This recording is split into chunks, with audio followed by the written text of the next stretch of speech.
Mənim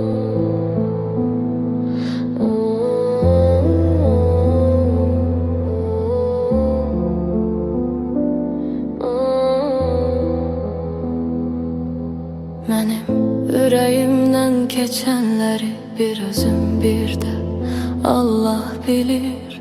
Bu dərdlər məni yaşamağa qoymur, həyatımı bitirir. Gözlərimdə bir ümidsiz sabahın kölgəsi var. Sönmüş bir arzuyam mən, külündə qalan bahar. Sevincim yel olub uçdu, gülüşüm qaldı yolda. Səssiz qaranlıqla danışdım, cavab vermədi o da. Qəlbimdə min yara var, bir kimsə gəlib əlini sinəmə qoyan.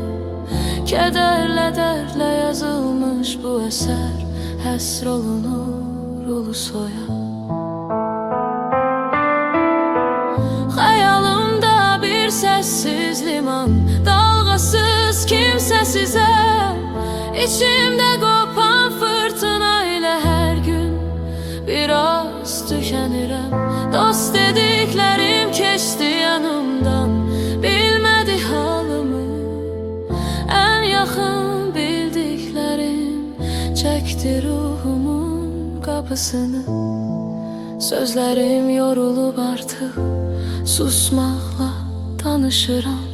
Hər gecə dua edib səmada öz ruhumla yaşayıram. Yazar ulusoy